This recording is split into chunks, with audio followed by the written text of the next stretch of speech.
اللهم صل على محمد وآل محمد. اعوذ باللہ من الشیطان اللعین الرجیم. بسم اللہ الرحمن الرحیم.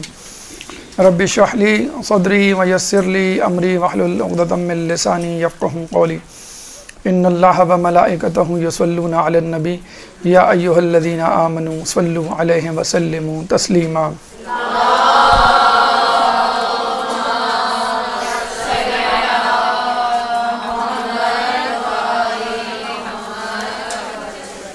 نجف اشرف کی زیارات کے حوالے سے ہماری گفتگو کا سلسلہ جاری ہے، اور اب تک کی گفتگو میں ہم نے حرم امیر المومنین حضرت علی ابن ابی طالب علیہ السلام اللہم صلی علی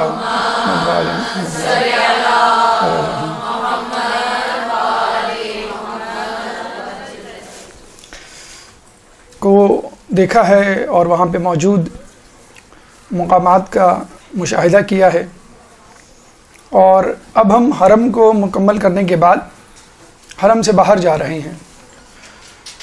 اور حرم سے جب ہم باہر جاتے ہیں یا کسی بھی زیارت کے اسپاٹ پہ یا ہوٹل میں اسٹے کے بعد کہیں جاتے ہیں تو وہ زیارات دو قسم کی ہوتی ہیں، ایک پیدل زیارات اور ایک بائی روڈ زیارات. تو پیدل زیارات یعنی نجف کے اندر اندر آپ جتنا گھوم سکتے ہیں اپنی ٹانگوں کو استعمال کرتے ہوئے، تو وہ زیارات آج ہمیں انشاءاللہ طے کرنی ہیں. اور ویسے تو جو اس فوٹوگراف میں اس پکچر میں آپ کو نظر آ رہی ہیں وہ تقریباً 14 مقامات ہیں، لیکن ہم ان 14 سے زیادہ انشاءاللہ مقامات کی سیر کریں گے، ان کی زیارات کریں گے، اور ان کی لوکیشن یعنی وہ کہاں کہاں موجود ہیں یہ بھی دیکھیں گے.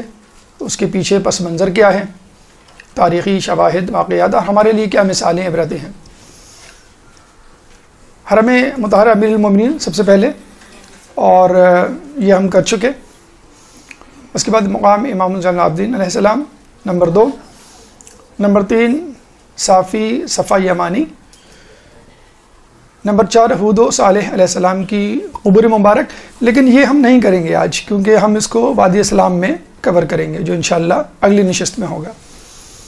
تو حرم مطہر امیر المومنین نہیں کریں گے ہم، کیونکہ ہم کر چکے، اور ہود و صالح ہم نہیں کریں گے کیونکہ ہم نیکسٹ ٹائم اس کو وادی اسلام میں شامل کر کے ان کی زیارات سے متعلق گفتگو کریں گے. نمبر 5 مسجد شیخ توسی. نمبر 6 مرقد صاحب جواہر. نمبر 7 مرقد کاشف الغطاء. نمبر 9 مسجد ہندی و کتب خانہ آیت اللہ سید محسن الحکیم اور ان کی مرقد. پھر کتب خانہ امیر المومنین و مرقد علامہ حسین امینی. نمبر 11 بیت امام خمینی. نمبر 12 مرقد و مدرسہ آیت اللہ عبداللہ سبزواری. نمبر 13 مسجد شیخ انصاری. اور نمبر 14 کتب خانہ امام حسن علیہ السلام. تو یہ 14 اسپاٹس آپ کے سامنے ہیں. 14 میں سے ہم 12 کریں گے، 2 کیوں نہیں کریں گے اس کی وجہ ہم نے بتلا دی. لیکن اس کے باوجود اس سے ہٹ کر بھی، یعنی ان 14 یا 12 سے ہٹ کے بھی انشاءاللہ ہم زیارت کریں گے. جیسے بیت آیت اللہ سستانی اس میں ہے، لیکن جو 4 مراجع میں سے 3 جو ہیں، جیسے سعید الحکیم ہیں اور اسحاق فیاض ہیں، بشیر نچوی ہیں، انشاءاللہ ان کے بارے میں ہم گفتگو کریں گے. اسی طرح دیگر چند اور زیارات بھی اس میں ہم شامل کریں گے. لیکن چونکہ یہ فوٹوگراف ہے اور فوٹوگراف میں بائی نمبرز ان کی نشاندہی ہے، اور اس کی وجہ بھی ہے کہ جو میپ ہے، لوکیشن میپ، اس میں اسی طرح کے نمبر ڈلے ہوئے ہیں. تو آپ مثلاً یہ 14 آپ کے پاس زیارات ہیں، تو ان زیارات کے لیے آپ کو کہاں جانا ہے؟ ٹھیک ہے، قافلے آپ والے آپ کو لے کے جائیں گے، بہت اچھی بات ہے، ان کے ڈسپوزل پہ آپ ان کے پیچھے پیچھے چلتے رہیں. لیکن بعض اوقات یہ ہوتا ہے کہ آدمی اکیلے جا رہا ہوتا ہے تو وہ کر لے گا. بعض اوقات قافلے والے بھول جاتے ہیں یا نہیں کروانا چاہتے، تو آپ ان کو یاد دلا سکتے ہیں، نشاندہی کر سکتے ہیں. بعض اوقات یہ بھی ہوتا ہے کہ آپ ان کے ساتھ جاتے تو ہیں، کسی وجہ سے کسی دن دیر سے اٹھے یا کسی وجہ سے اس دن نہ جا سکے، مثلا طبیعت کی ناسازی کی وجہ سے وادی اسلام نہیں جا سکے آپ. اب لوگ بڑے پریشان ہوتے ہیں، وادی اسلام نہیں گئے، ہماری تو زیارت چھٹ گئی. اب وہ بیچارے 5 دن نجف اشرف میں رہتے ہوئے وادی اسلام خود سے نہیں جاتے ہوئے، ڈرتے ہوئے.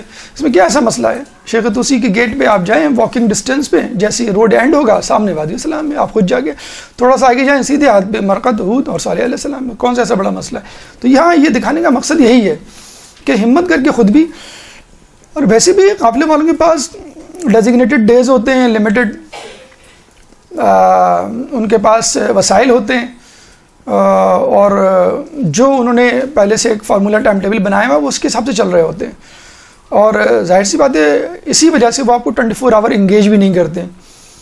کبھی صبح ہوئی تو رات میں زیارت نہیں ہوئی، رات میں ہوئی تو صبح نہیں ہوئی، کبھی شام میں ہوئی، کبھی 2، کبھی 1 زیارت، کبھی جلدی آ گئے، اس طرح وغیرہ وغیرہ. ٹھیک ہے، جس وقت آپ نہیں جا رہے، یعنی صبح زیارت تھی، انہوں نے کہا کہ اب رات میں مجلس ہوگی، ظہر سے لے کے مغرب تک، ظہرین سے مغربین تک، یہ آپ کو 4 گھنٹے 6 گھنٹے مل گئے، تو آپ ان زیارتوں کو ہو کے آ جائیں جو انہوں نے نہیں کر پائے. اور اکثر یہ ہوتا ہے کہ جب آپ کسی مقام سے زیارت کر کے نکلتے ہیں تو وہ 1 یا 2 دن آپ کو فری چھوڑ دیتے ہیں. لوگ جو بیوقوفانہ حرکت کرتے ہیں وہ کیا کرتے ہیں؟ شاپنگ.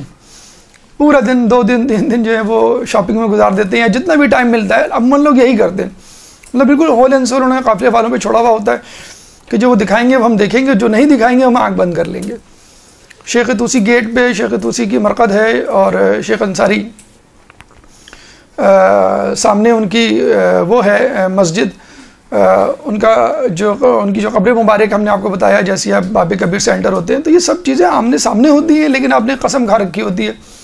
جب تک قافلے والے ہمیں انگلی پکڑ کے نہیں لے جائیں گے، مولانا صاحب انگلی رکھ کے نہیں بتائیں گے یہ صالح کی خبر ہے، یہ ہود کی خبر ہے، یہ فلاں جگہ، یہ فلاں جگہ، ہم اس وقت تک نہیں دیکھیں گے.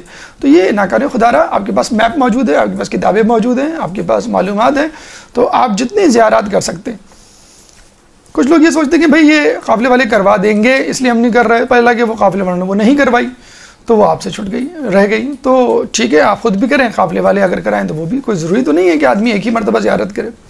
دیکھیں یہ جو 14 زیارات ہیں، ان کے جو اسپاٹس ہیں وہ اچھی طرح سمجھ لیجئے. اس کے بعد جو ہم اضافی آپ کو دیں گے وہ اسی میپ میں نقشے میں موجود ہوگی.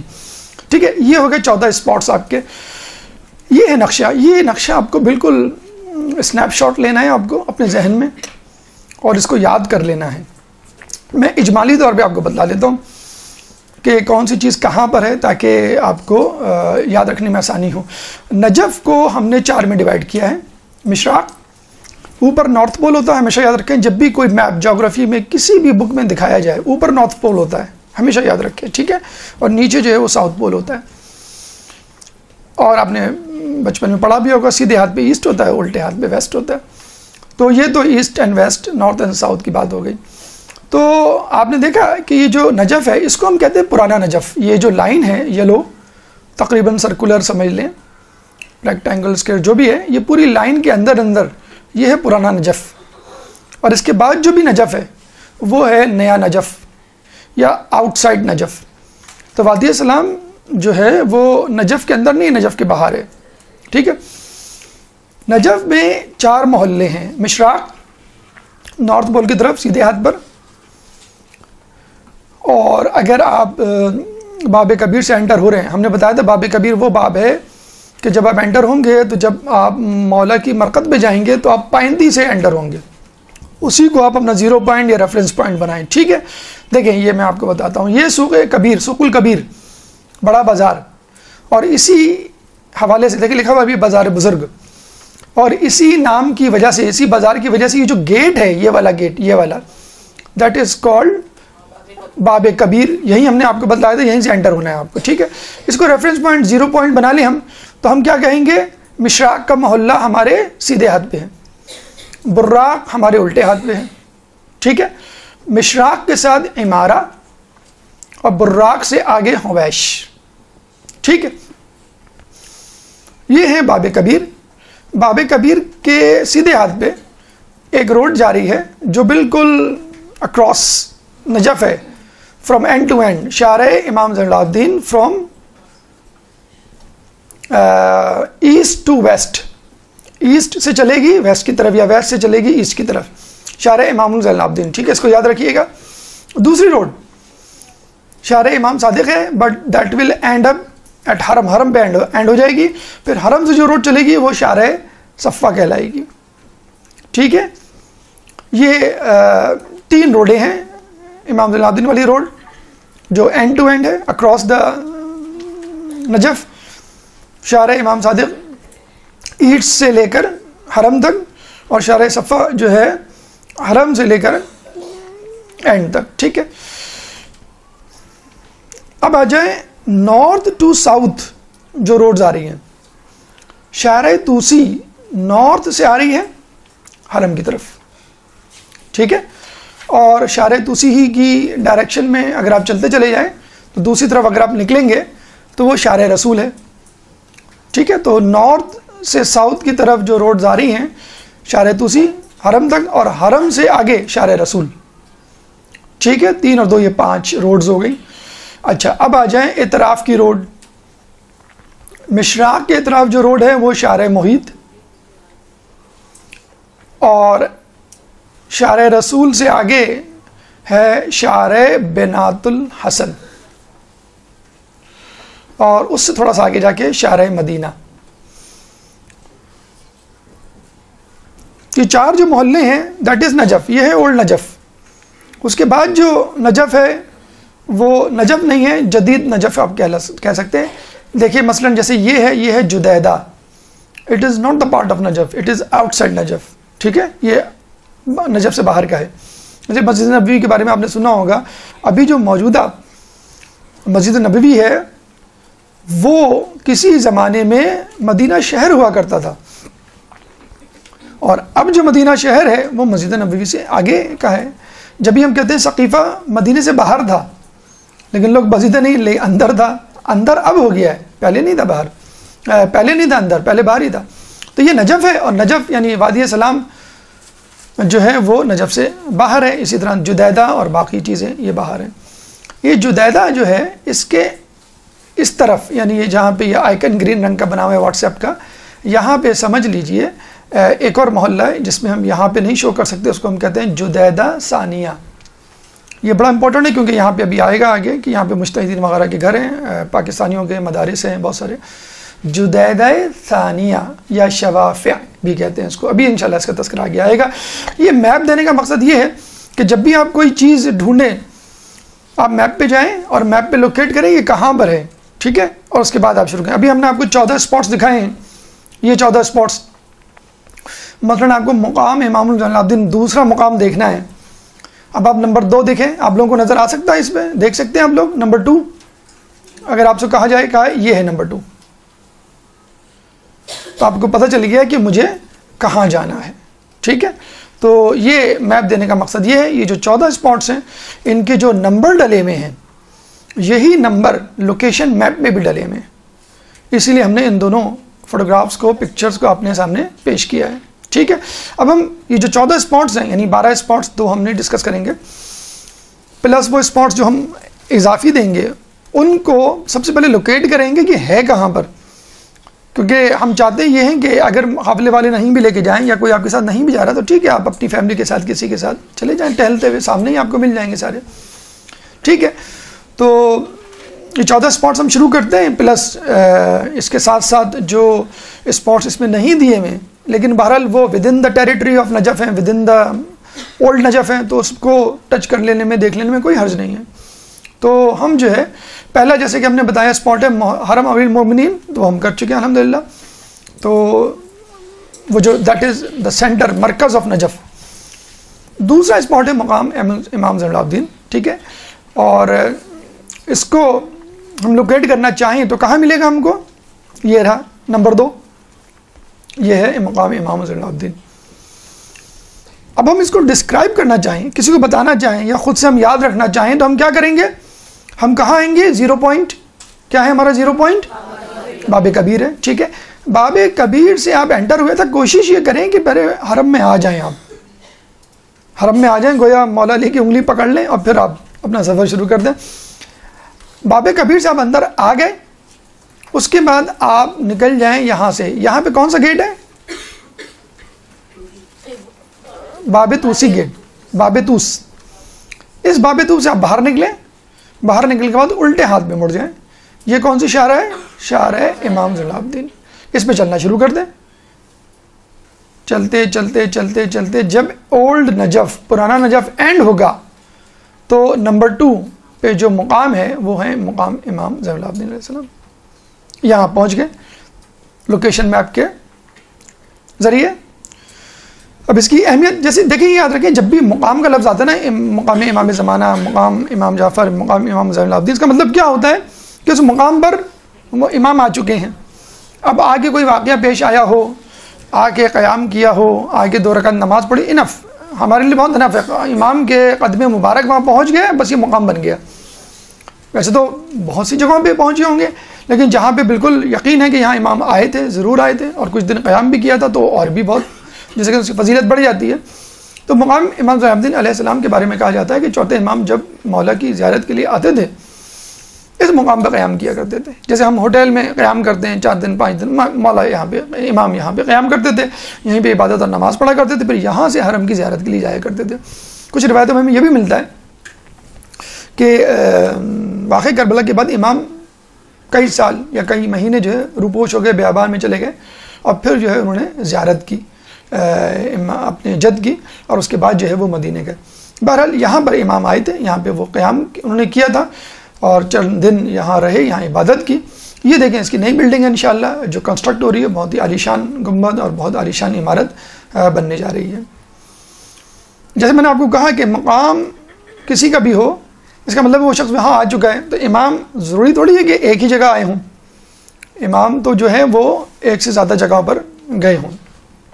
تو موصل میں بھی ایک جگہ ہے کہ جہاں پر مقام امام زین العابدین ہے, اور جس پہ ابھی پچھلے دنوں داعش نے قبضہ کر لیا تھا, تو اس مقام کو داعشیوں کے قبضے سے چھڑوایا گیا ہے.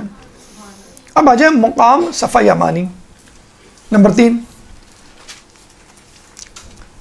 کہاں پر ہے یہ؟ میپ اٹھائیں آپ. نمبر 3 جیسے ہم نے کہا اسپاٹ, یہ دیکھیں نمبر 2 جو ابھی ہم نے ختم کیا ہے وہ تھا مقام امام زین العابدین, اس کے بالکل برابر میں ہے, بالکل پڑوس جسے کہہ لیں. یہ آپ کا پارک ہے, بالکل یہ آپ کا مدرسہ, اس طرح مقام صفا یمانی. اچھا, اسی مناسبت سے اس کو شارع صفا کہا جاتا ہے. اگر آپ شارع امام زین العابدین سے آ رہے ہیں کوئی بات نہیں, آپ نے مقام امام زین العابدین دیکھا, اس کے بعد یہ دیکھ لیجئے. ہو سکتا ہے آپ کا ہوٹل ہو ہی شارع صفا پہ, یہاں پہ کافی ہوٹل ہیں, ہمارا ہوٹل بھی یہیں تھا, شارع صفا ہی پہ ہوٹل ہو, تو آپ یہیں سے آ جائیں, کوئی بات نہیں. پہلے صفا یمانی دیکھ لیں اور پھر مقام امام زین العابدین دیکھ لیں, ٹھیک ہے. تو یہ دونوں مقام آس پاس ہیں. اس کی پہچان یہی ہے کہ یہاں ایک بڑی سی روڈ ہے جس پہ بڑی بڑی گاڑیاں کھڑی ہوتی ہیں, جو آپ کو کوفہ اور وادی سلام تو نہیں, کوفہ اور مسجد سہلہ اور دیگر جگہوں پہ لے کے جاتی ہیں. تو یہ دونوں اسپاٹس یہاں پر ہیں. تو مقام صفا یمانی کے بارے میں جو خصوصیت ہے, جو نسبت ہے, جو تاریخی پس منظر ہے, وہ یہ کہ مولا ایک دفعہ نجف کے باہر ہی کہا جائے گا اس کو, نجف کے باہر آئے اور یہاں پر قیام کیا. تو انہوں نے دیکھا کہ یہ قافلہ آ رہا ہے, اونٹوں پر ایک میت جنازہ رکھا ہوا ہے. مولانا نے پوچھا کہ بھئی کس کا جنازہ ہے اور تم لوگ کون ہو, کہاں سے آئے؟ تو انہوں نے کہا کہ ہم یمن سے آئے ہیں. تو یہ میرے والد کا جنازہ ہے, اس میں سے ایک شخص نے کہا.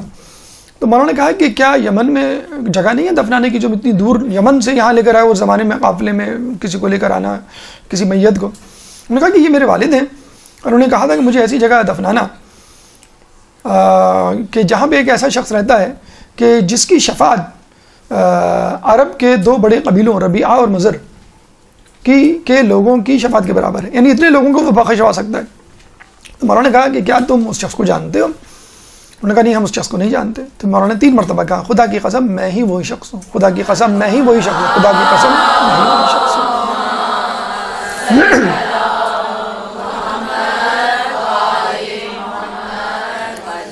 یہ اندر زری ہے اور یہ سامنے اس کا زیارت نامہ ہے.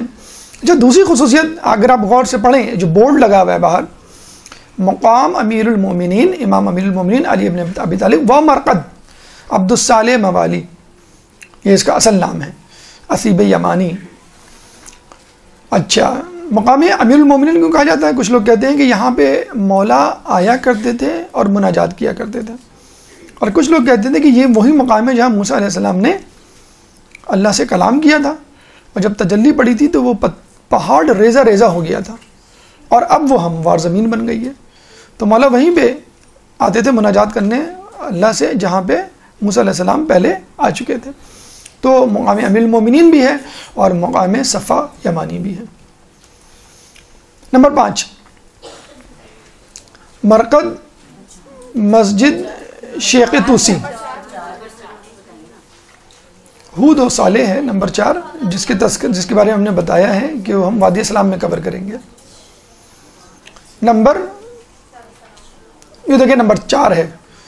آپ لوگ چاہیں گے کہ یہاں سے ہم اتنی دور چلے جائیں پھر واپس آئیں؟ نہیں چاہیں گے نا، تو جو قریب قریب کی زیارتیں پیدل زیارت وہ ہم کر رہے ہیں۔ تو نمبر 4 آپ بعد میں کر لیے گا۔ نمبر 5 کہاں ہے؟ نمبر 5 یہ رہا نمبر 5۔ اچھا، یہ نمبر جو 5 ہے زیارت کا اسپاٹ، یہ ہے مسجد توسی، اور بڑی مظلوم مسجد ہے یہ کس حوالے سے کہیں گے کہ شاید ہی کوئی زائر ہو جو اس مسجد کو نہ دیکھتا ہو۔ کیوں کہ جب اس مسجد پر جب ہم وادی السلام جاتے ہیں تو آپ کو اس مسجد میں مسٹ آنا ہوتا ہے۔ اس گیٹ پہ کہا جاتا ہے کہ سب لوگ باب طوس پہ جمع ہو جائیں۔ باب طوس پہ جمع ہوتے ہیں تو لوگ پیدل چلنا شروع کر دیتے ہیں، پکی سڑک ہے۔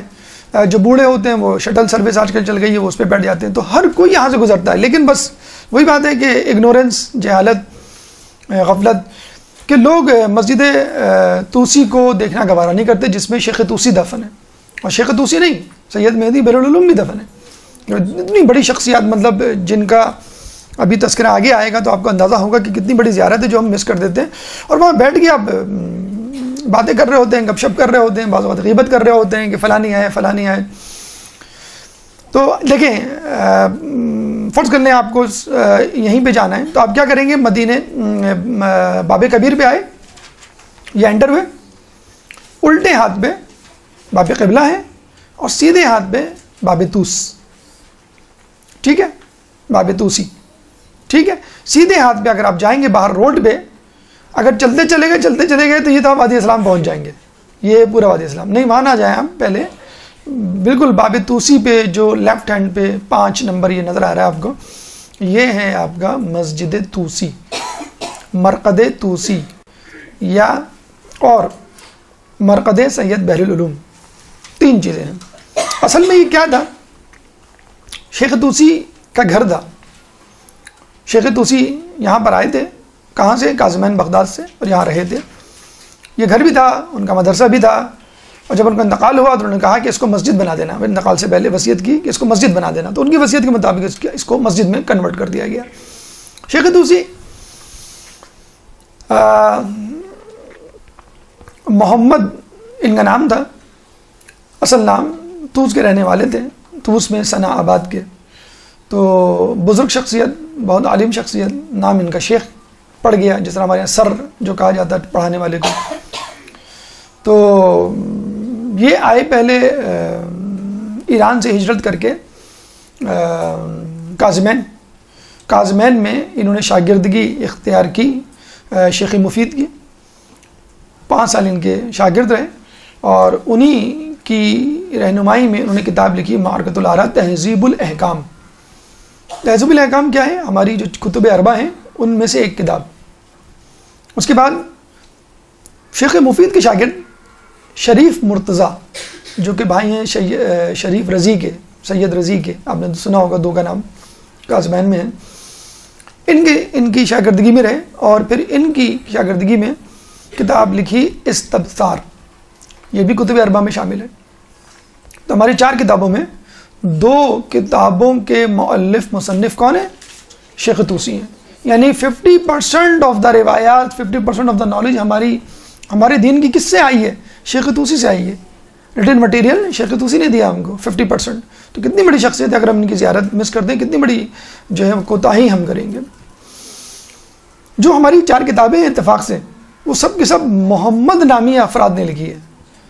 تو ان 4 کتابوں کے لکھنے والے افراد کہلاتے ہیں محمد ثلاثہ۔ 4 کتابوں کے لکھنے والے کیا کہلاتے ہیں؟ ان کا نام ہونا چاہیے محمد اربا، تو نہیں ہے، کیوں؟ شیخ طوسی نے 2 کتابیں لکھی ہیں، تو وہ 3 محمد رہ گئے۔ اچھا وہاں پہ پھر جب سلجوقیوں نے حملہ کیا، چنگیزیوں نے حملہ کیا، اور بہت ہی خطرناک حملہ تھا، انہوں نے جو ہے سب کچھ جلا دیا۔ ان کے پاس 80,000 کتابیں تھیں سید مرتضیٰ عالم الہدیٰ کی دی ہوئی، 10,000 کتابیں ان کی۔ دیکھیے اس زمانے میں آپ 80 اور 10 90,000 کتابیں اپنے انٹرنیٹ پہ جمع کر کے دکھا دیں، آپ ڈاؤن لوڈ بھی نہیں کریں گے آپ، کہ بہت ٹائم لگ رہا ہے، بہت سستی کاہلی، کیا فائدہ کرنے کا۔ خرید کے لا کے رکھنا تو بہت بڑی بات ہے، خرید کے لا کے رکھنا۔ ہماری جو نجف کے عالم سے بات ہوئی تھی ابھی پچھلے دنوں، جو ہم گئے تھے، تو وہ بتا رہے تھے کہ میرے گھر میں 1 لاکھ مالیت کی کتابیں ہیں، ان کو اتنا شوق ہے ماشاءاللہ، ابھی بھی کتابیں۔ بہرحال وہاں کی فضا ہی ایسی ہے، کہتے ہیں کہ نجف کی فضاؤں میں علم ہے۔ ایک دفعہ عالم دین پاکستان کے گئے اور کھڑکی کھول کے بیٹھے ہوئے تھے، بلکہ میں آپ کو نام بھی بتا دوں، ہمارے یہی ہیں انجولی کے غالب جوہری، کھڑکی کھول کے بیٹھ کے کسی نے کہا مولانا صاحب کیا کر رہے ہیں آپ، لو میں کھڑکی کھول کے کہا تم کو معلوم نہیں ہے یہاں کی فضاؤں میں بھی علم ہے، تو یہاں کی لو سے اور یہاں کی ٹھنڈی ہوا سے اگر سردی ہو تو نہیں ڈرو۔ سید مرتضیٰ عالم الہدیٰ کے بعد 12 سال تک مرجعیت کے انہوں نے جو ہے وہ فرائض انجام دیے، بہت بڑی مدت ہے جو انہوں نے گزاری۔ 448 میں یہ نجف آئے۔ نجف شہر تو چھوڑیں، قریہ بھی نہیں تھا، رہنے کی جگہ ہی نہیں تھا اس زمانے میں۔ لوگ آتے تھے زیارت کر کے، خشک تھا بالکل بنجر خشک، لوگ آتے تھے زیارت کر کے فوراً چلے جاتے تھے۔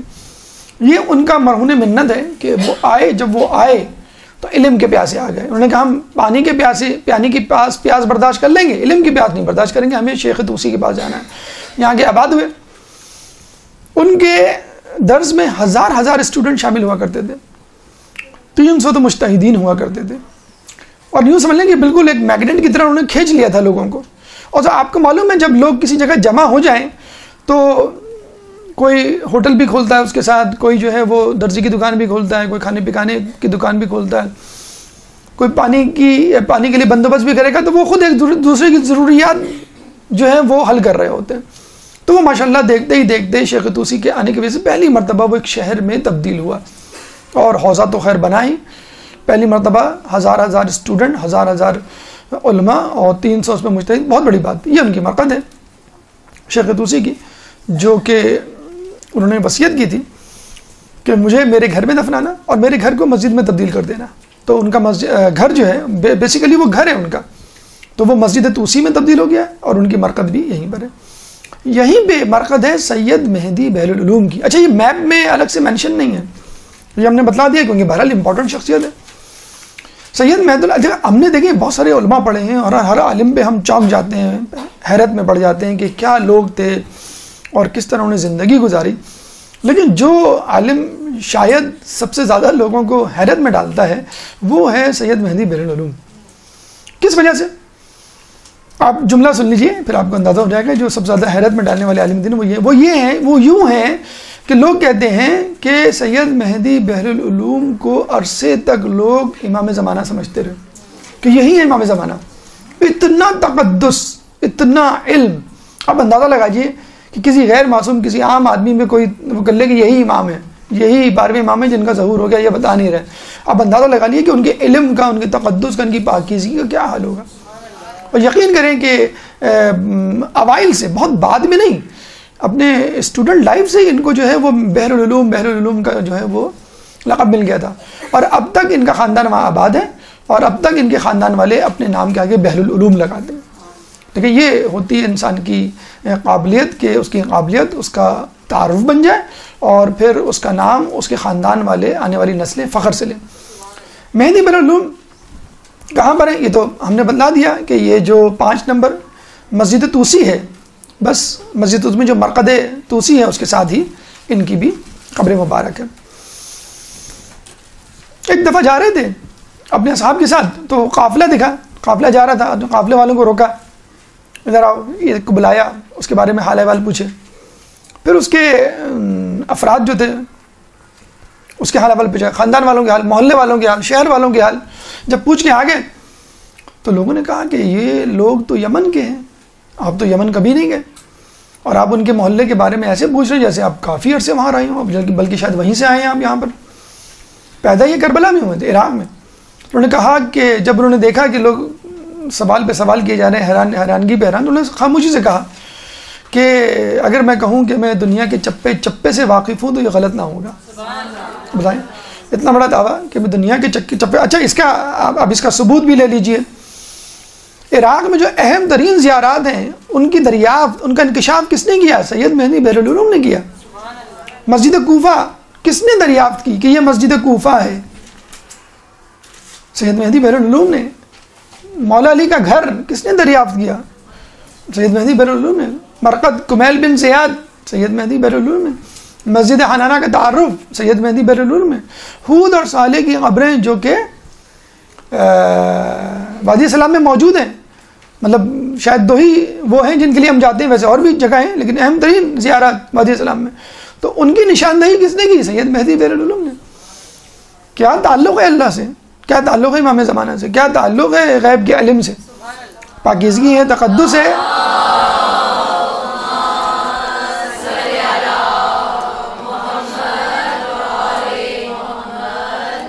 تو یہ جو دریافتیں ہیں سید مہدی بحر العلوم ہی کی وساطت سے ہم تک پہنچی ہیں. اب آئیے مرقد صاحب جواہر محمد حسن نجفی، جو کہ استاد تھے شیخ مرزا انصاری. شیخ مرزا انصاری 3 نمبر میں ہم نے جو پڑھا تھا ان کو، باب کبیر کے بالکل الٹے ہاتھ پہ شروع میں ہی. تو کیا شخصیت تھی آپ کو معلوم، آپ کو بتلایا تھا. جب ان کا استاد ہو تو اس کی کیا شخصیت ہوگی.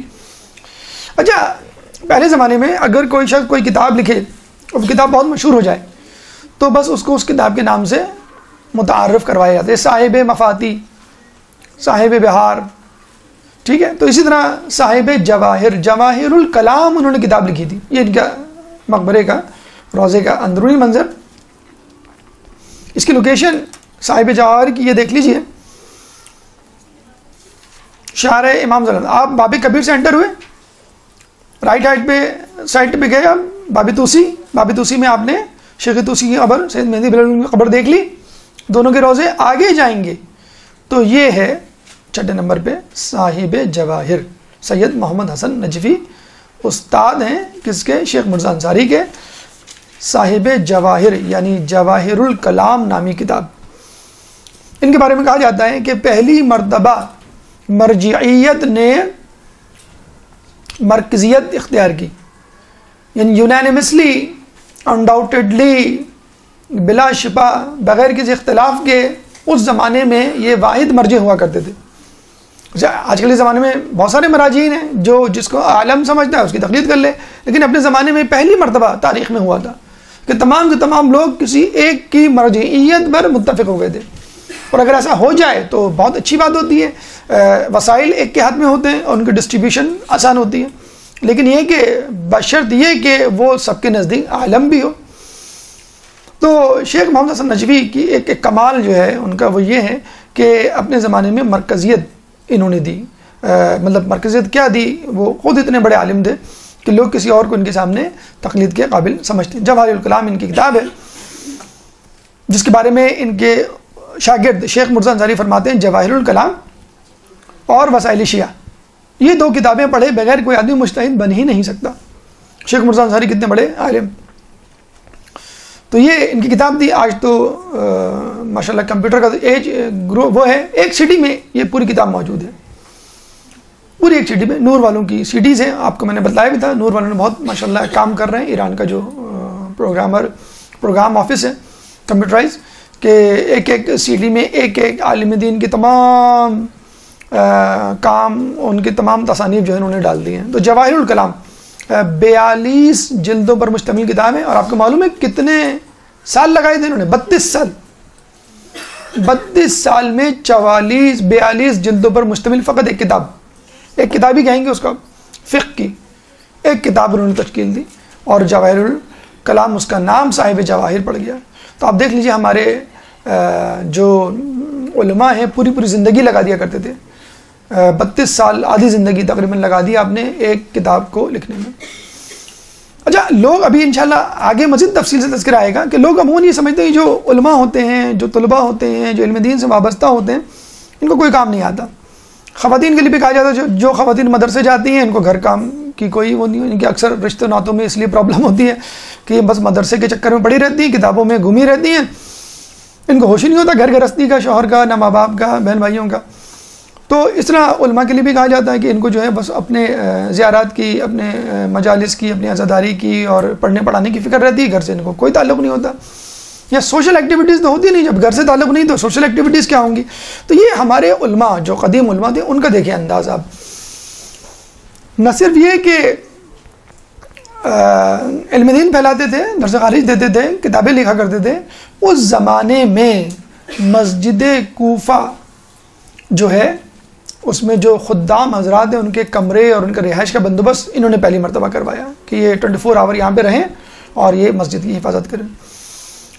مسجد کوفہ میں مینار جو ہے اذان کا انہوں نے بنایا. مسجد سیلم میں خدام کے کمرے انہوں نے بنائے. روزہ مسلم و ہانی بن عروہ جو بڑی عالیشان مقبرے اس وقت نظر آتے ہیں، اس زمانے میں بالکل سمجھ لیں نامعلوم تھے یا لوگوں کو معلوم ہی نہیں تھا اور بس لوگ جاتے تھے اور آ جاتے. تو یہ باقاعدہ دونوں روزوں کو تعمیر کرنا جو ہے وہ ان کا کام ہے.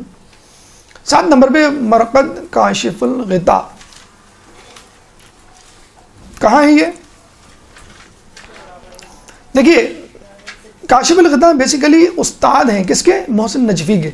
تو اس طرح بھی آپ کو آسانی رہے گی کہ 6 نمبر محمد حسن نجفی صاحب جواہر اور 7واں نمبر ان کے استاد کاشف الغطاء کا. حالات زندگی مالک اشتر ان کے آباء و اجداد میں شامل ہے. مالک اشتر کے خاندان سے ان کا تعلق ہے. کتاب انہوں نے لکھی کشف الغطاء. اس وجہ سے ان کا نام کاشف جو ہے وہ کشف کرنے والے کو کہتے ہیں. اور دیکھیں ان کی مرقد میں بھی لکھا ہوا ہے کہ صاحب کتاب کشف الغطاء، جس میں اصول بھی ہیں، عقائد بھی ہیں اور فقہ کی جو ہے مشکل ترین الجھنوں کو بھی انہوں نے سلجھایا ہے. بیت آیت اللہ سستانی 8 نمبر پہ. یہ بھی زیارت کا مقام ہے. دیکھیں زیارت کا مطلب یہ نہیں ہوتا ہے کہ کسی مرحوم کی قبر کی زیارت کی جائے. زیارت کسی زندہ کی بھی کی جاتی ہے، بلکہ زندہ کی جائے تو زیادہ بہتر ہے. وہی شخص اگر مر گیا ہو اس کی زیارت اس کی زندگی میں زیادہ بہتر ہے، معصوم کی غیر معصوم. آپ جب نکلتے ہیں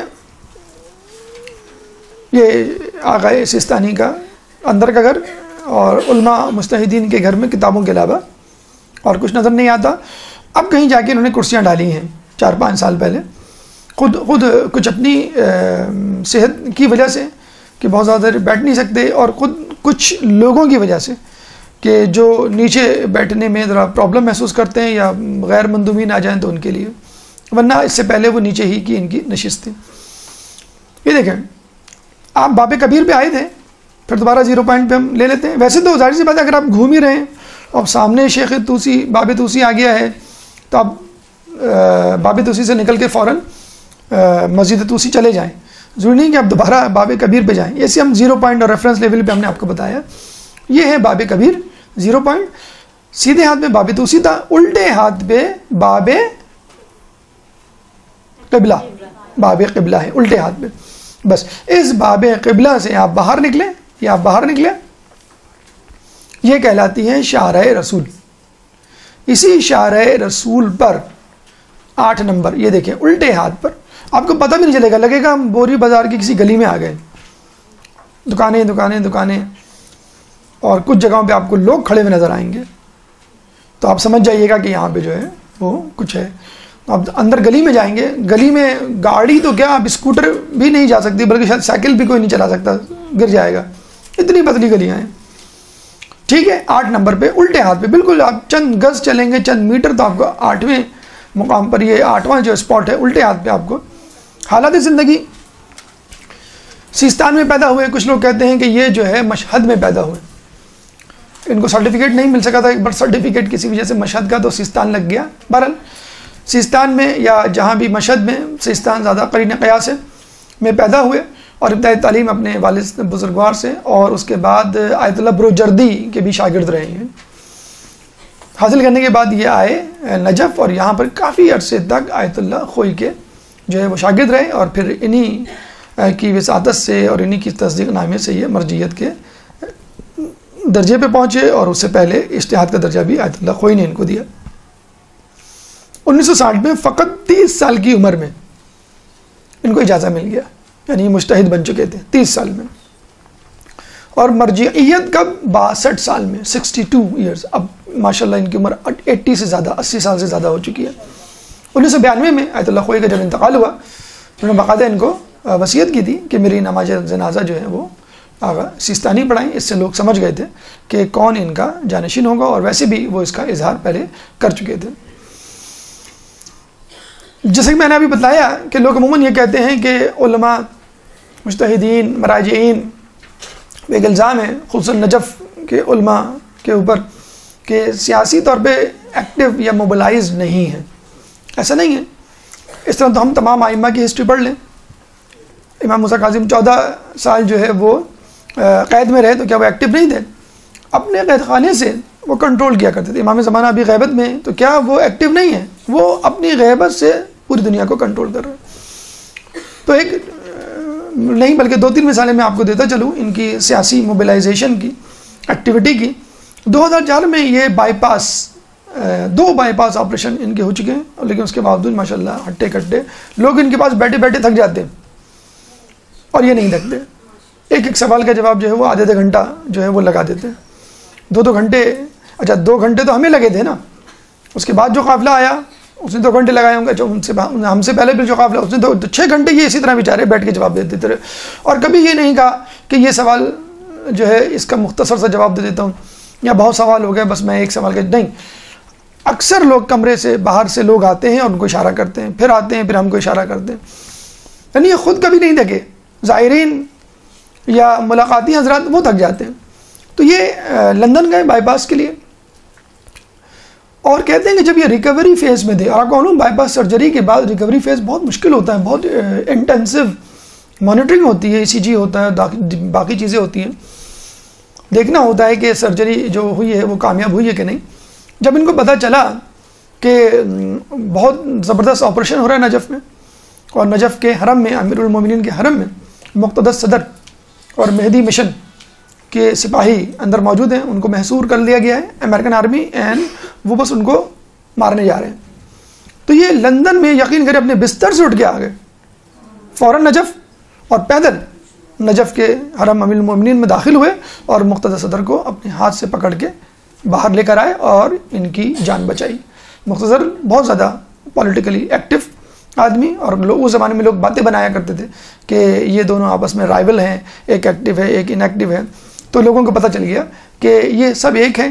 اگر ایک اختلاف کسی میں ہو جاتا ہے تو وہ ایک حکمت عملی والا اختلاف تو ہو سکتا ہے کہ میں سمجھتا ہوں کہ دشمن کا مقابلہ بندوق سے کرنا چاہیے، ایک دوسرا شخص سمجھتا ہے کہ نہیں اس کا مقابلہ جو ہے ہمیں خاموشی سے کرنا چاہیے۔ تو یہ اختلافات ہوتے ہیں، لیکن اس کا مطلب یہ نہیں ہے کہ آپ یہ کہیں یہ دونوں ایک دوسرے کے خلاف ہیں۔ تو جب یہ مقتدس صدر کا ہاتھ پکڑ کے لے کر آئے تو پوری دنیا کو پتہ چل گیا کہ وہاں کے مراجعین، وہاں کے علماء جو ہے متحد ہیں، اور تمام لوگوں کا ایک ہی کام ہے امام زمانہ کے انتظار کے لیے لوگوں کو تیار کرنا۔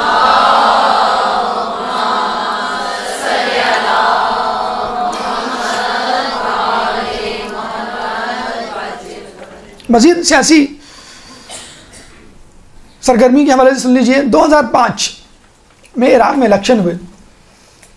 حالانکہ یہ چاہتے تو اپنے حجرے میں، اپنے گھر میں مقید محصور رہتے، اور اپنی علمی جو سرگرمی ہے اس میں جو ہے انہماک سے مصروف ہو جاتے کہ چلو مجھے موقع مل گیا۔ نہیں، الیکشن جب ہوئے 2005 کے تو انہوں نے باقاعدہ اعلان کیا کہ تمام عراقی جائیں اور الیکشن میں حصہ لیں۔ پہلی مرتبہ فیئر اینڈ جسے کہتے ہیں کہ رائٹ الیکشن ہونے جا رہے تھے۔ اس سے پہلے صدام کا دور تھا ڈکٹیٹرشپ کا، اس سے پہلے بھی کبھی ایسا نہیں ہوا کہ عراق کی عوام کو پہلی مرتبہ کھل کے اظہار خیال کا موقع ملا۔ اور آپ کو معلوم ہے مور دین 60% وہاں پہ شیعہ علی رہتے ہیں۔ ابھی ہماری ایک عراقی سے جو بات ہوئی تھی اس نے کہا تھا اب 80% ہو گئے، کیونکہ جو چلے گئے تھے عراقی مایوس ہو کے صدام کے دور میں واپس آ گئے، اور کچھ لوگ نے عراق چھوڑ دیا کہ اب ہمارے کام کا نہیں رہا۔ بہرحال 2005 میں اب آپ ان کا دیکھیے جملہ کیا تھا الیکشن میں لوگوں کو موبلائز کرنے کے لیے۔ اچھا، عرب معاشرے میں خواتین کو سیاسی کیا معاشرتی اور اجتماعی سرگرمیوں میں حصہ نہیں لینے دیا جاتا. حالانکہ رسول اللہ نے کبھی بھی اس کی جو ہے ممانعت نہیں کی.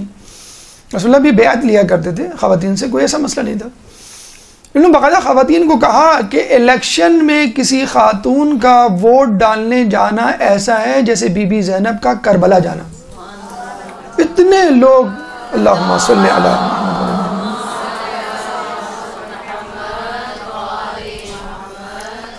اتنے لوگ بالخصوص خواتین نے ووٹ ڈالا اور نتیجہ حق میں نکلا کہ زیادہ سے زیادہ اس ووٹ ڈالنے کے نتیجے میں شیعہ امیدوار سامنے آئے اور پہلی مرتبہ لوگوں کو احساس ہوا کہ عراق جو ہے وہ شیعہ علی کا, مولا علی کے ماننے والوں کا ملک ہے. 2014 کچھ عرصے سے آپ کو معلوم ہے داعش نے جو ہے وہاں پہ فتنہ پھیلایا ہوا ہے, بلکہ ابھی کل کی خبر بھی آپ لوگوں کے پاس پہنچی ہوگی, 40 سے زائد افراد شہید ہو گئے ہیں. سیریا میں, شام میں ایک بس پہ زوائرین پہ حملہ کیا ہے. تو داعش کی بڑھتی ہوئی سرگرمیوں کو جب انہوں نے بھانپ لیا تو انہوں نے کہا کہ اب وقت ہے کہ عملی طور پہ باقاعدہ لوگوں کو حکم دیا جائے. انہوں نے باقاعدہ فتویٰ دیا, ایک حکم دیا کہ تمام لوگ گھر سے نکل آئیں. اور ان کے فتوے کا کہتے ہیں اتنا اثر ہوا کہ عام آدمی تو چھوڑ, باقاعدہ علماء ابا قبا امامے میں گن لے کر مورچے پہ پہنچ گئے. پھر لوگوں کو احساس ہوا کہ یہ ایک بہت ہی سنجیدہ مسئلہ ہمیں درپیش ہے, اور اگر ہم نے داعش سے اس وقت نبرد آزما ہونے کے لیے کوئی حکمت عملی نہ اختیار کی تو یہ مقامات مقدسہ خدا نخواستہ ہمارے ہاتھ سے چلی جائیں گے. اور شیعہ علی تمام چیزیں برداشت کر سکتے ہیں, مقام مقدسے پہ کوئی آنچ آنا برداشت نہیں کر سکتے. چنانچہ آپ نے دیکھا کہ کس طرح ان کو پسپائی اختیار کرنی پڑی. اکا دکا واقعات بہرحال ہر کوئی کر لیتا ہے, چوری ڈکیتی تو ہر محلے میں ہوتی ہے, لیکن یہ ہے کہ باقاعدہ ایک جو غالبیت نظر آتی تھی کچھ عرصے پہلے کہ یہ شیعیت خدا نخواستہ پورے عراق پہ قبضہ کر لیں گے, وہ اب بات ختم ہو گئی, بلکہ خود ان کے اپنے ٹھکانے ان سے خالی ہو چکے ہیں, مثلا موصل اور فروجہ وغیرہ. صرف یہی نہیں, ہمارے علماء, ہمارے مجتہدین, ہمارے مراجعین جدید ٹیکنالوجی اور جدید علوم سے بھی آراستہ و پیراستہ ہیں. باقاعدہ اہل بیت گلوبل انفارمیشن کے نام سے 4-5 ویب سائٹس ہیں جو خود آیت اللہ سستانی کی نگرانی میں چل رہی ہیں. آپ خود ویکیپیڈیا پہ جا کر اہل بیت گلوبل انفارمیشن اگر لکھیں تو ان ویب سائٹس کے نمبر, ایڈریسز آپ کے پاس آ جائیں گے. ہر ویب سائٹس کو کلک کریں, مختلف زبانوں میں, عربی, فارسی, انگلش, آذربائیجانی, چائنیز, فرینچ, مختلف زبانوں میں آپ کو دینی علوم سے متعلق, اہل بیت کے علوم سے متعلق معلومات مل جائیں گی. آیت اللہ سستانی کا اسپاٹ تو تھا اس میں, لیکن آیت اللہ سعید الحکیم کا نہیں تھا. ابھی ہم نے جو بتلایا آپ کو 14 مقامات, لیکن اس لیے ہم نے بتا دیا کہ یہ آیت اللہ سستانی کے گھر سے آپ تھوڑا سا آگے جائیں گے تو سعید الحکیم کا بھی گھر مل جائے گا. مثلا کیسے جائیں گے آپ, دیکھیں یہ جو تھا 8 نمبر پہ آپ نکلے باب قبلہ سے باہر, یہ باب کبیر ہے, ٹھیک ہے. باب کبیر میں ہم نے کہا تھا کہ سیدھے ہاتھ پہ باب توسی ہے اور الٹے ہاتھ پہ باب قبلہ. اچھا یہ میں آپ کو بتا دوں کہ باب قبلہ سے ہر کسی کا واسطہ پڑتا ہے, کیوں کہ نماز جب پڑھتے ہیں با جماعت نماز تو باب قبلہ سامنے ہی ہوتا ہے آپ کا. تو باب قبلہ سے آپ نکلے 8ویں نمبر پہ سعید, یہ مولانا آیت اللہ سستانی کا گھر تھا, ٹھیک ہے. اسی سڑک پہ آپ آگے چلتے چلے جائیں شارع رسول پہ, جب یہ اینڈ ہوگا نجف, اولڈ نجف, تو ایک روڈ کراس کرے گی آپ کو جس کو ہم کہتے ہیں شارع بنات الحسن, ٹھیک ہے. اس روڈ کو کراس کر کے تھوڑا سا آگے آئیں, ایک اور شارع آ جائے گی جس کو ہم کہتے ہیں شارع مدینہ, ٹھیک ہے. اس شارع مدینہ یعنی جو بالکل شارع رسول کے سیدھو سیدھ جو رستہ ہے جو انٹرسیکٹ کر رہا ہے شارع مدینہ کو, وہاں پر آ کے فرض کر لیں آپ یہاں پہ کھڑے ہوئے, ایرو نظر آ رہا ہے آپ کو, یہاں کھڑے ہو گئے آپ, تو الٹے ہاتھ پہ کون سا محلہ ہے, جدیدہ. سیدھے ہاتھ پہ جو محلہ ہے اسی طرح کا وہ ہے جدیدہ ثانیہ, ٹھیک ہے. اور یہاں پر آیت اللہ سعید الحکیم کا گھر ہے اور آیت اللہ بشیر نجفی کا بھی گھر یہیں پر ہے. ناصر مکارم شیرازی کا دفتر آفس بھی یہیں پر ہے, اور یہیں پہ سب سے زیادہ پاکستانی رہتے ہیں. کہاں پہ, جدیدہ کے ساتھ شارع مدینہ سے تھوڑا سا آگے پرپینڈیکولر ڈائریکشن میں. شہید الحکیم کے بارے میں کہا جاتا ہے ان کا جو پورا خاندان ہے, مہدی حکیم ان کے دادا نانا بلکہ ان کے کہلائیں گے. ان کے والد بلکہ جو ماموں تھے وہ تھے محسن الحکیم آیت اللہ خوئی کے استاد. تو یہ پورا خاندان ہے حکیم خاندان، مہدی حکیم کے نام سے. اور مہدی حکیم کے جو صاحبزادے تھے محسن الحکیم، یہ دیکھیں بیچ میں جو نظر آ رہے ہیں لکڑی پکڑے ہوئے، یہ ہے محسن الحکیم. کس کے بیٹے؟ مہدی حکیم کے، جو کہ پہلے آدمی تھے حکیم خاندان کے جو لبنان سے ہجرت کر کے یہاں پر آئے ہیں. یہ بڑی دلچسپ بات ہے کہ اس وقت جو 4 مراجعین اعظام ہیں بڑے، چاروں کا تعلق عراق سے نہیں ہے. آیت اللہ سیستانی ایران کے، سعید الحکیم لبنان کے، آیت اللہ اسحاق فیاض افغانستان غزنی کے ہیں، اور بشیر نشوی لاہور کے، گجرانوالہ کے ہیں. تو یہ جو ہے چاروں کے چاروں اتفاق سے باہر ہیں. یہ ظاہر کرتا ہے کہ علم اور علم اہل بیت جو ہے وہ کوئی سرحد نہیں رکھتا، وہ کوئی زبان نہیں رکھتا، وہ کوئی نسل نہیں رکھتا، وہ کوئی ملک نہیں رکھتا. بس ایک ہی بنیاد ہے، محب اہل بیت، حب اہل بیت، اہل بیت سے محبت. تو یہ چاروں وہاں موجود ہیں، چاروں ہر دل عزیز ہیں، چاروں کو لوگ بہت چاہتے ہیں، اور کوئی بھی دل میں ان کے یہ شکوہ نہیں ہے. یہ چاروں افراد یا ان کے ماننے والے، ان کے جاننے والے، ان کے محب جو ہیں وہ باہر سے تعلق رکھتے ہیں.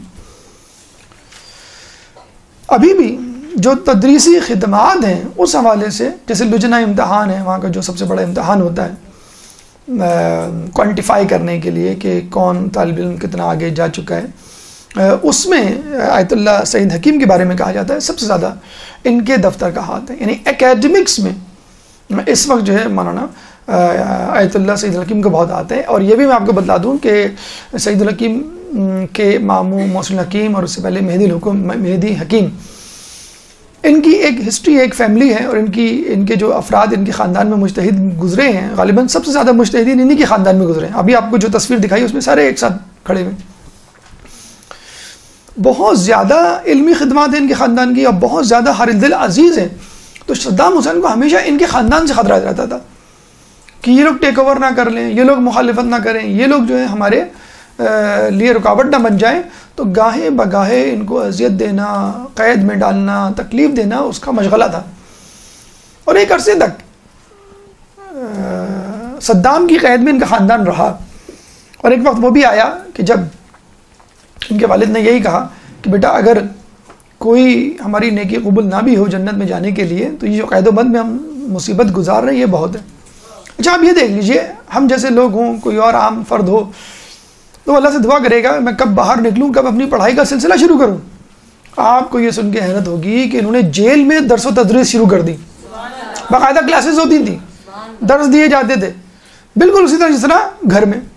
یہ بھی ایک طریقہ ہے اپنے آپ کو مصیبتوں مشکلات سے ہٹانے کا، اپنی توجہ. لوگ کہتے ہیں نا بھائی لائٹ چلی گئی اس کو رو رہے ہوتے ہیں، بھوک لگ رہی ہے کھانا نہیں ملا ہے، یا گھر میں کوئی آ گیا مہمان. آپ اپنی پڑھائی میں بس مشغول رہے. مومن جو ہے یا طالب علم جو ہے وہ بس پڑھائی میں مشغول رہتا ہے. تو جو لوگ قید و بند میں رہ کے پڑھ سکتے ہیں، تو ہم لوگ لوڈ شیڈنگ میں نہیں پڑھ سکتے، بھوک پیاس میں نہیں پڑھ سکتے، مصروفیات میں نہیں پڑھ سکتے، دھوپ میں نہیں پڑھ سکتے. اچھا اب آ جائیں بیت آیت اللہ اسحاق فیاض. ان کا تعلق غزنی یعنی افغانستان سے اور ہزارہ خاندان. دیکھا جائے تو اوریجنلی ان کو پاکستانی ہم کہیں گے، کیونکہ ہزارہ فیملی جو پارا چنار میں رہتی ہے اس ہزارہ فیملی سے ان کا تعلق ہے. کہاں پر ہیں یہ؟ دیکھیے جدیدہ، ابھی ہم نے آپ کو بتلایا تھا کہ جدیدہ کے اپوزٹ میں جدیدہ ثانیہ شوافع، جس کا نام ہے ایک اور نام جدیدہ ثانیہ کا. اور یہ کیا ہے؟ بس یہیں پہ رہتے ہیں اسحاق فیاض. یعنی آپ یوں سمجھ لیجئے کہ شارع رسول سے آپ آگے بڑھے، شارع بنات الحسن کراس کی، شارع مدینہ کراس کی. اگر آپ کو اسحاق فیاض صاحب کے پاس جانا ہے الٹے ہاتھ میں مڑ جائیں. اگر آپ کو بشیر نجوی یا سعید الحکیم کے پاس جانا ہے تو سیدھے ہاتھ میں مڑ جائیں. بشیر نجوی کا گھر پہلے پڑے گا، اور 2 گلی 3 گلی چھوڑ کر سعید الحکیم کا گھر پڑے گا. اور وہیں پہ ناصر مکارمی شیرازی کا آفس بھی، اگر آپ چاہیں تو وہ بھی دیکھ لیں. مطلب یہ 2 گھر آپ کو مل جائیں گے. بہت ہی کم گو، بہت ہی خاموش. جب ہم گئے تھے تو بات چیت بھی نہیں کر رہے تھے وہ، اور صرف جو ہے وہ فقط ہاتھ ملانے کی ہمیں اجازت دی اور بس چلے گئے. بہت ہی خاموش. مطلب ان کی خاموشی کی وجہ سے ایک زمانے میں لوگ تو نہیں، جاہل افراد جو ان پہ شک کرنے لگے تھے کہیں یہ جاسوس تو نہیں ہے، امریکہ یورپ یا کہیں. بہت ہی خاموش تھے. اور انہوں نے پوری زندگی مطلب یہ صدام کا جو دور گزارا ہے بہت خاموشی میں گزارا ہے، الگ تھلگ سیاست سے، بالکل اپنے کام میں پڑھائی میں مشغول رہتے، درس و تدریس میں. لیکن جیسے ہی صدام گیا ہے ویسے ہی ان کی سیاسی تحریک میں اضافہ ہوا، فوراً موبلائز ہوئے. اور اچھا اس وقت آیت اللہ سستانی ہوں، سعید حکیم ہوں، ان پہ ایک ٹھپا تھا یہ اینٹی گورنمنٹ ہے. سید فیاض اسحاق فیاض کی کوئی ایکٹیویٹی تو نہیں تھی تو ہر بات میں ان کو سالس بنا لیا جاتا تھا. یعنی مغربی اقوام، امریکہ ہو، برطانیہ ہو، وہ اسحاق فیاض سے پیغامات رسانی کے کام لیا کرتی تھی کہ بھئی آپ آغا سستانی سے یہ کہیں، آپ سعید الحکیم سے یہ کہیں، آپ فلاں سے یہ کہیں، بشیر نجوی سے یہ کہیں. تو انہوں نے دیکھیں یہ فائدہ ہوتا ہے. کچھ لوگ جو کہتے ہیں نا کہ ہمارے مجتہدین کیوں خاموش ہیں، کیوں آواز نہیں اٹھا رہے، تو یہ خاموشی میں مصلحت ہوتی ہے اور یہ خاموشی کام آتی ہے. یہ مجتہدین ہماری طرح جذباتی نہیں ہوا کرتے کہ جب جوش جذبہ دکھانے کا وقت آئے تو ہم پیچھے ہٹ جاتے ہیں، اور جب نہیں دکھانے کا وقت آئے تو ہم کہتے ہیں کہ بھئی تلوار نکال کے ہم اس کا سر قلم کر دیں گے فلاں کا. تو انہوں نے کہتے ہیں سب سے زیادہ ان ایکٹیو تھے صدام کے دور میں، جن پہ شک کیا جاتا تھا، سب سے زیادہ ایکٹیو ہوئے اور آغا سستانی کا جو ہے کے لیے پل کا کام. اچھا کچھ لوگوں نے یہ بھی کہا کہ شاید یہ مرجعیت اعلیٰ کے لیے کوالیفائی کر رہے ہیں، مخالفت کریں گے. انہوں نے باقاعدہ سپورٹ کی آغا سستانی کی مرجعیت کے لیے، خود مرجع ہیں، ان کی بھی تقلید ہوتی ہے، لیکن مرجع ہونے کے باوجود آغا سستانی کی انہوں نے ہر پلیٹ فارم پہ سیاسی، علمی یا کوئی بھی ان کا فیصلہ ہو اس کی انہوں نے تائید و نصرت کی ہے. آیت اللہ بشیر نجفی بڑے ہی جوش و خروش کے حامل عالم دین، لاہور سے ان کا تعلق. ویسے تو یہ انڈیا کے ان کا جو خاندان تھا جو مائیگریٹ کر کے آیا تھا وہ جو ہے انڈیا سے آیا تھا، پھر گجرانوالہ، اس کے بعد جامع منتظر، ابھی جو ریاض حسین نجفی اس کے پرنسپل ہیں، بہت مشہور مدرسہ، سب سے پرانا غالباً پاکستان کا، وہاں انہوں نے ابتدائی تعلیم حاصل کی. اس کے بعد جو ہے یہ نجف چلے گئے. یہ ان کا گھر کہاں ہے؟ ان کا گھر لوکیٹ کرنا بہت آسان ہے. جیسے ہم نے بتایا کہ آپ شارع رسول پہ آگے آ رہے ہیں، شارع بنات الحسن اور مدینہ کراس کی، الٹے ہاتھ پہ جدیدہ اور سیدھے ہاتھ پہ پہلے آیت اللہ بشیر نجفی کا گھر آئے گا، اور 2 گلی چھوڑ کے اسحاق فیاض کا. تو پہلے آپ آقا بشیر سے ملنے، پھر ان سے. عموماً ان کی جو ٹائمنگز ہوتی ہیں اسحاق فیاض صاحب کی، آیت اللہ بشیر نجفی کی، وہ صبح 11 سے 12 ہوتی ہے اور رات میں 8 سے 9. 2 سلاٹس ہوتے ہیں، صبح کا 1 گھنٹہ، رات کا 1 گھنٹہ. تو ان میں یہ بات ہے کہ بشیر نجفی خصوصاً کہ آپ اس ٹائم پہ جائیں، اپنا انٹروڈکشن کروائیں. بڑے ہم فخر سے بتاتے ہیں کہ ہم پاکستان سے آئیں. شاید پاکستان عراق واحد ملک ہے جہاں ہمیں پاکستانی ہونے پہ فخر ہوتا ہے اور عزت بھی ہوتی ہے. اور بشیر نجفی کے آفس جائیں تو آپ کو بہت زیادہ سرحد آنکھوں پہ لیا جاتا ہے کہ بھئی انہی کے ملک کے یہ مرجع ہیں.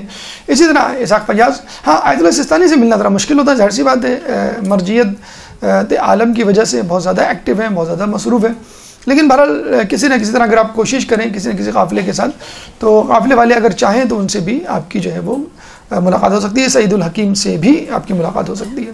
اور کوشش کریں کہ ضرور کریں مجتہد مرجع، اپنے مرجع کو سامنے سے دیکھنا، اس سے استفادہ کرنا اور اس سے بلا واسطہ ڈائریکٹ کوئی نصیحت سننا، یہ بھی ایک بہت بڑا سعادت کا کام ہے. مرحوم شخصیات کی زیارت سے زیادہ ہم نے کہا کہ زندہ شخصیات کی زیارت، یعنی معصوم اور غیر معصوم، یہ ہم معصوم اور غیر معصوم کی نہیں بات کر رہے ہیں. اچھا آیت اللہ بشیر نجفی یوں تو 31 سے زیادہ کتابوں کے مصنف ہیں. علمی خدمات تو ظاہر سی بات ہے، مرجع لیول پہ کوئی پہنچ جائے تو علمی کوئی کوسچن ہے ہی نہیں اس سے متعلق کوسچنیبل کہ بھئی اس کو ہم سوچیں کہ کتنی کتابیں لکھی نہیں لکھی. ضرور لکھی ہوں گی، رسائل لکھے ہوں گے، درس و تدریس دی ہوگی. لیکن آیت اللہ بشیر نجفی کا جو کمال ہے وہ یہ کہ انتظامی امور میں بہت ایکسپرٹ ہیں. صدام حسین کے زمانے میں 8 گھنٹے، فقط 8 گھنٹے کے لیے بجلی دی جاتی تھی، بعض اوقات وہ بھی نہیں تھی، اور پورے دن آف. ابھی بھی ویسے نجف میں بجلی کا پرابلم ہے. جو آدمی لوڈ شیڈنگ برداشت کر سکے وہ کراچی والے اس میں تو ماشاءاللہ ماہر ہیں، اور جو شدید گرمی شدید سردی برداشت کر سکے وہ شاید کراچی والے اس میں پیچھے رہ جائیں گے. 50 ڈگری کی گرمی ہوتی ہے اور -10 -4 ڈگری کا جو ہے وہ سردی ہوتی ہے موسم سرما. تو بالکل ڈیم سیریس سردی، ڈیم سیریس جو ہے وہ گرمی، تو بالکل ایزی نہ لے. تو بجلی کا بڑا پرابلم ہے، اور ابھی بھی پرابلم ہے. 2 گھنٹے بجلی آتی ہے، 2 گھنٹے بجلی نہیں جاتی. ایک صاحب سے ہم نے پوچھا کہ بھی کیا حل ہے، کہ اس کا حل یہ ہے کہ وہاں پہ آپ رہیں انشاءاللہ، کچھ عرصے بعد ہم نے کہا کچھ عرصے بعد مسئلہ حل ہو جائے گا، نہیں آپ عادی ہو جائیں گے، کیونکہ بہرحال کوشش تو پوری جاری ہے، لیکن مسئلہ یہ ہے کہ بجلی پوری ہو بھی جائے لیکن جو زائرین آ رہے ہیں ایک دم سے، ہم نے بتایا وہ کروڑوں لاکھوں کی تعداد میں، اس وقت آپ کو معلوم ہے ابھی میری کل ہی نجف کے عالم دین سے بات ہوئی ہے، یہ میں محلے کے ایڈریسز ان سے پوچھ رہا تھا کل کہ سعید الحکیم کہاں رہتے ہیں، تو انہوں نے بڑی تفصیل سے مجھے بتایا کہ فلاں محلے میں یہ رہتے ہیں، فلاں محلے میں یہ رہتے ہیں، تو ہم نے کہا آپ مجھے لکھ کے بھیجیں، مجھے بتانا ہے لوگوں کو تو زبان میں لڑکڑاہٹ نہ ہو۔ تو وہ یہ کہتے ہیں کہ نجف کا موسم جس کو راس آ جائے وہ وہاں رہ سکتا ہے۔ تو ہم نے ان سے پوچھا کہ کب آ رہے ہیں پاکستان کا، بالکل نہیں آ رہے، کیوں آئے ہم پاکستان، نجف ماشاءاللہ بہترین، زندہ باد۔ تو انہوں نے کہا دعا کیجیے گا، کہ آپ بھی دعا کیجیے گا۔ میں نے کہا ہم تو آپ کے لیے قائد اعظم کے مزار پہ ہی جا کے دعا کر سکتے ہیں لیکن اس میں کوئی برائی نہیں ہے، بہرحال شیعہ مومن تو تھا۔ بہرحال تو بجلی کے حوالے سے ان کے بڑے کام ہیں، جنریٹرز کی فراہمی، طلباء کے لیے بجلی کا ان انٹرپٹیڈ مسئلہ کسی حد تک جو ہے وہ حل کرنا، یہ آیت اللہ نجفی نے اس معاملے میں بہت کام کیا۔ یہ باب قبلہ ہم نے جو بتلایا تھا آپ کو، کہاں پہ؟ یہ جو باب کبیر ہے الٹے ہاتھ پہ، ٹھیک ہے، یہ ہے باب قبلہ۔ اس سے آگے جو زمین ہے یہ بشیر نجفی صاحب نے خرید لی ہے، کس لیے؟ ایک ہسپتال بنانے کے لیے جس کا نام ہے امام علی ہسپتال، اور نجف کالونی۔ نجف کالونی میں 1000 سے زیادہ رہائشی گھر ہوں گے طلباء طالبات کے لیے فری، اور یہی ہاسپٹل انہی زائرین کو اور ان طلباء طالبات کو فری جو ہے وہ علاج معالجے کی سہولت دے گا۔ تو فی الحال ابھی پلاٹ لیا ہے، اس پہ کنسٹرکشن ہونا باقی ہے، دعا کریں اللہ تعالیٰ ان کے پروگرام کو جو ہے وہ پایہ تکمیل تک پہنچائے۔ ان کے انتظامی امور میں مہارت کو دیکھتے ہوئے آیت اللہ خوئی نے ایک دفعہ جب یہ علیل پڑھے تو اپنے مدرسے کا سارا انتظامی نظام ان کے حوالے کر دیا تھا کہ بھئی میں نے آپ کے انتظامی امور دیکھے نجف کے حوالے سے، ماشاءاللہ بہت پسند ہے، آپ میرے مدرسے کا انتظامی نظام سنبھالیں۔ تو ماشاءاللہ بڑی فعال شخصیت نجف میں، اور سب کے ساتھ تمام مراجعین آپ نے خود اندازہ لگا لیا وہ کس طرح ایک دوسرے کے ساتھ مل جل کے رہ رہے ہیں۔ یہاں تو ہم سر پہ ڈبل کر رہے ہیں، یہاں تو ہم نے گروپ بنائے ہوئے ہیں، ہم نے گروپ تشکیل دیے ہوئے ہیں، ہم فلاں عالم کے تم فلاں عالم کے، ہم فلاں مجتہد، ہم فلاں کی تقلید تم فلاں کی تقلید، یہاں پہ ہم لڑ رہے ہیں، وہاں پہ مراجعین جو ہیں وہ شیر و شکر ہو کے بیٹھے ہوئے ہیں۔ مسجد ہندی، حاجی خان محمد ہندی انڈیا کا رہنے والا،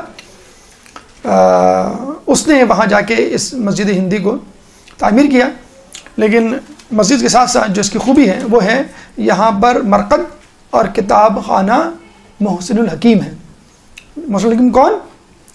آیت اللہ خوئی کے استاد، مہدی حکیم کے بیٹے صاحبزادے، مہدی خاندان جو ہے پورا، تو ان کی مرقد بھی ہے اور ایک بہت بڑا کتاب خانہ بھی ہے۔ یہ دیکھیں یہ کہاں نظر آئے گا آپ کو؟ بہت آسان ہے اس کو لوکیٹ کرنا۔ آپ گئے تھے آیت اللہ سیستانی کے گھر الٹے ہاتھ پہ، یہ سیدھے ہاتھ پر ہے، یہ ہے مرقد بھی ہے، کتاب خانہ بھی ہے اور مسجد بھی ہے۔ محسن الحکیم جو ہے وہ یہاں پر دفن ہے۔ جسے میں نے بتایا کہ مہدی حکیم ان کے والد تھے، 1298 میں یہ نجف آئے۔ ان کے بیٹے محسن الحکیم جو ہے مرجع عالم بنے، اور اتنے بڑے مرجع عالم بنے کہ آیت اللہ خوئی جیسے شخص کے استاد، ان کے انتقال کے بعد آپ کو معلوم ہے آیت اللہ خوئی سمیت 14 مراجعین سامنے آئے ہیں۔ تو آپ اندازہ لگا سکتے ہیں کہ آیت اللہ محسن الحکیم کا جو ہے وہ مرتبہ مقام کیا ہوگا۔ یہ جو سعید الحکیم اس وقت مراجع اربعہ میں شامل ہیں، یہ ان کے بھانجے ہیں۔ موجودہ سعید الحکیم جو چوتھے مرجع ہیں، 1 of the 4، وہ محسن الحکیم کے بھانجے ہیں، اور ان تمام لوگوں نے سعید الحکیم سمیت قید و بند کی جو ہے وہ صعوبتیں برداشت کی ہیں۔ نمبر 10، اس کے ساتھ بھی بہت زیادہ ہم سمجھتے ہیں کہ زیادتی کی جاتی ہے مرقد علامہ امینی کے۔ جب آپ باب قبلہ سے، یہ دیکھیں، جب آپ باب قبلہ سے نکلیں گے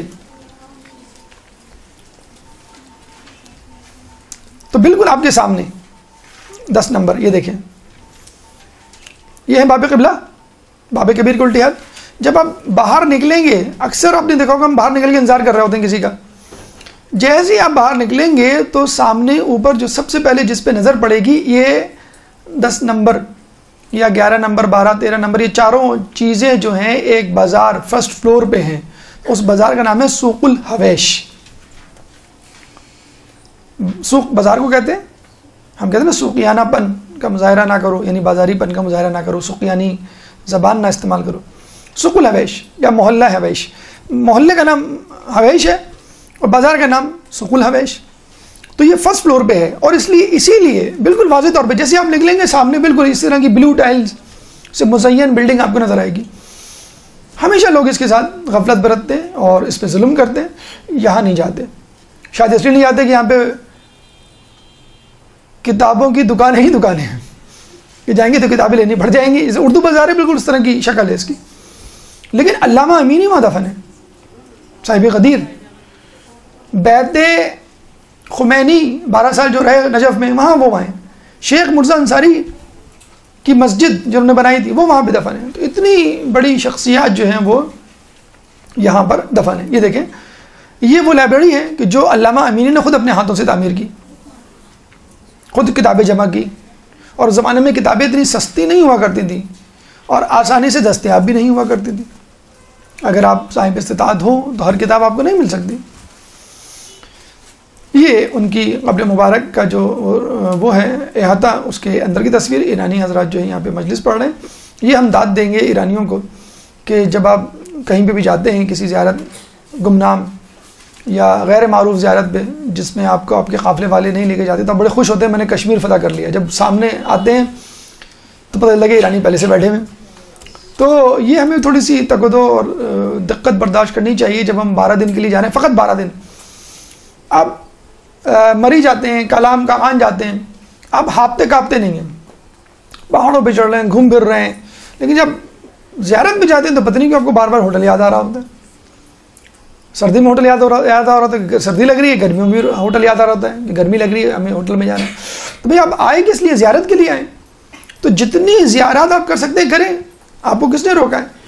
پھر آپ جو ہے یہ کہیں گے کہ ہمیں جو ہے قافلے والوں نے یہ نہیں زیارت کروائی، وہ نہیں زیارت. تو آپ نکلیں گے تو سامنے زیارت ہے، سامنے بازار ہے، بالکل سامنے 500 میٹرز واکنگ ڈسٹینس ہے. اندر جائیں، اندر 3-4 زیارتیں آپ کو ایک ہی بازار میں مل جائیں گی.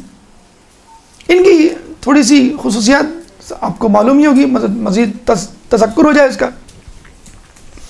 کہتے ہیں کہ میں نے الغدیر نامی جو کتاب لکھی اس کے لیے 10,000 کتابوں کو حرف بہ حرف پڑھا. بسم اللہ کے بے سے لے کے تمت کے تے تک، یعنی ختم شد کے دال تک 10,000 کتابیں، الف سے لے کے بے، پہلے صفحے سے آخری صفحے تک.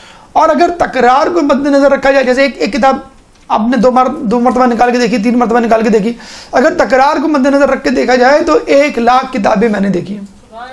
1,00,000 کتابیں پڑھی. اب بتائیں آپ کتنا اسٹیمنا تھا، کتنا حافظہ تھا، کتنا حوصلہ تھا اس بندے میں.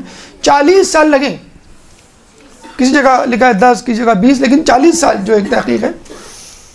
3 سال انڈیا میں گزارے. ان 3 سالوں میں انہوں نے 17 گھنٹے کام کیے. 3 سالوں میں. جب وہاں سے واپس آئے تو کسی نے پوچھا انڈیا گئے تھے؟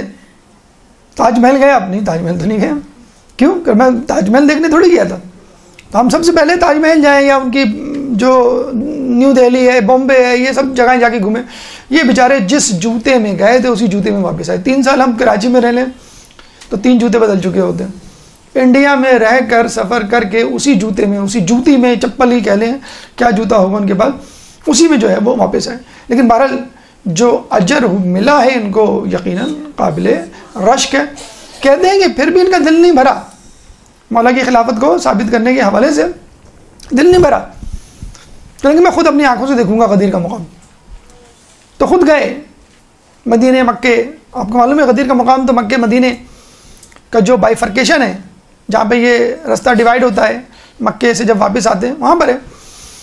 اور وہاں پہ زیارات تو عام ہے ہی نہیں. آپ کو معلوم ہے غار سور ہے، غار سور کو چھوڑیں، یہ غار ہرا ہے، جنت البقیع ہے. کس طرح وہاں پہ جو خاک اڑ رہی ہے، کس طرح ویران ہے. بلکہ منع کیا جاتا ہے بدتمیزی سے. اب جب آپ جا رہے ہوتے ہیں کہ نہیں جاؤ، نہیں جاؤ وہاں. کیا جاؤ؟ آپ بیت اللہ میں کھڑے ہوئے ہیں، اگر آپ نے مقام ابراہیم کو ہاتھ لگا لیا، ہاذا شرک. میں نے کہا کیوں بھائی ہاذا شرک کیوں ہے؟ کہتے ہیں ہاذا جو ہے حدید. میں نے کہا ہاذا حجر. اگر یہ لوہا ہے تو یہ اینٹ ہے، یہ پتھر ہے، تو اس کو بھی ہاتھ نہ لگاؤں میں؟ کیا بیت اللہ کو بھی ہاتھ نہ لگاؤں؟ تو اس طرح آپ کو روکا جاتا ہے. تو وہ گئے کہ میں اپنی آنکھوں سے دیکھوں گا. اچھا، ایسے مقامات پہ جانے نہیں دیا جاتا یا روکا جاتا ہے. ہم جب بھی جاتے تھے کسی مقام پر اور وہاں کوئی شرطا کھڑا ہوتا تھا اور وہ ہم سے کہتا تھا کہ یہاں پہ کچھ نہیں ہے، تب کہتے ہیں اس کا مطلب ہے یہاں کچھ ہے.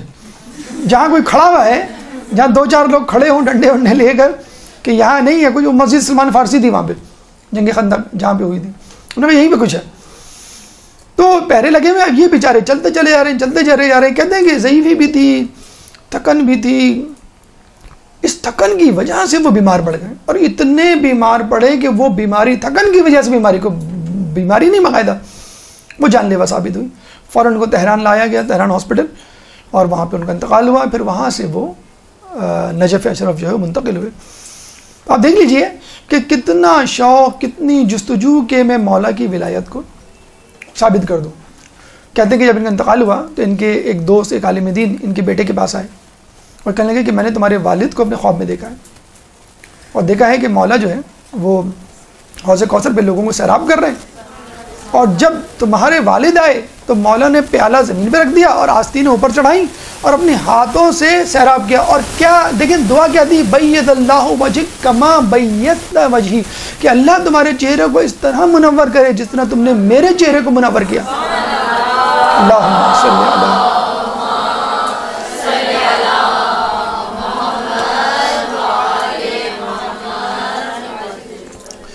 تو ہم یہی دعا کریں گے کہ مولا تو بہت دور کی بات، اگر علامہ حسین امینی کے ہاتھوں سے ہمیں حوض کوثر مل جائے تو یہ دیکھیں مقام و مرتبہ ہے.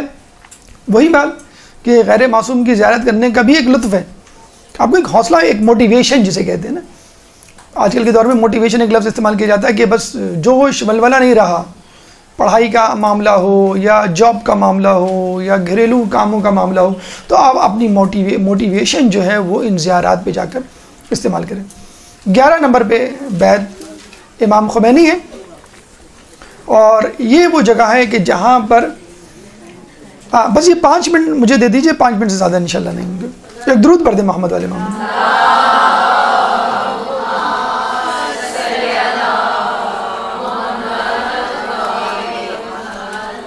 بیت امام خمینی یہ دیکھیں، جیسے ہم نے بتایا تھا یہ جو ہے محلہ حویش میں ہے، سوق الحویش جو بازار ہے. ان کے بارے میں کہا جاتا ہے کہ جب ایران سے ان کو جلا وطن کیا گیا تو یہ گئے ترکی والوں نے ایران کے پریشر میں آ کے ان کو قبول نہیں کیا. یہ اپنے بیٹے مصطفیٰ خمینی کے ساتھ آگے نجف.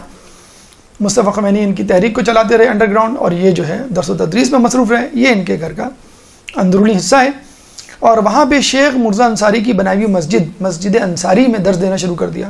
جس زمانے میں شیخ انصاری دیا کرتے تھے، اب اس زمانے میں حکومت اسلامیہ پہ دھڑا دھڑ انہوں نے درس دیا.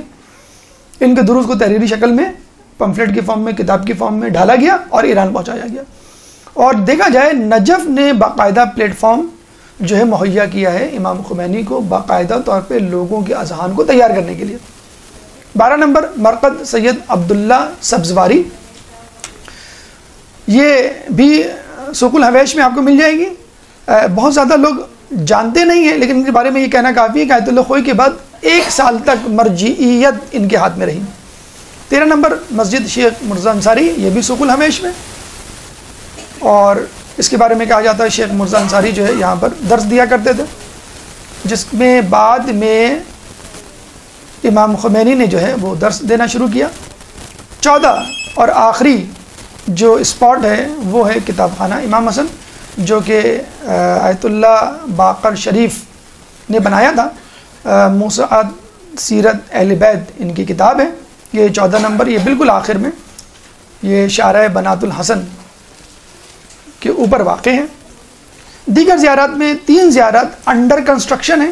یہ دیکھیں شارع بنات الحسن جو ہے اس کا نام اس لیے رکھا گیا ہے کہ یہاں پہ بنت حسن، 3 بیٹیاں امام حسن علیہ السلام کی مرقد ان کی پائی جاتی ہے، جو اب دریافت ہوئی ہے. پہلے آپ کو معلوم ہے کہ خود حرم میں جانا مشکل تھا، تو یہاں پہ کس طرح لوگ جمع ہوں. تو یہ ایک ہے مرقد آمنہ بنت حسن، دوسری مرقد زہرہ بنت حسن، تیسری رقیہ بنت حسن. یہ زیارت ہماری نجف کی پیدل زیارت کے حوالے سے مکمل ہوئی. انشاءاللہ اگلی مرتبہ ہم وادی سلام کا رخ کریں گے اور وہاں پہ موجود زیارتوں کی برکتوں سے اپنے آپ کو بہرہ مند کریں گے. اللہ تعالیٰ سے دعا ہے کہ ہمیں نبی اشرف کی زیارت کرنے کی توفیق عطا فرما، ہمیں معصومین کے نقش قدم پہ چلنے کی توفیق عطا فرما، امام کے ظہور میں تعجیل فرما. اور ہمیں ان کے انصار احباب میں شامل فرما. ربنا تقبل منا انك انت السميع العليم وتب علينا انك انت التواب الرحيم. اللجن اللجن يا مولا اللجن اللجن اللجن اللجن اللجن اللجن اللجن يا صاحب السماء اللجن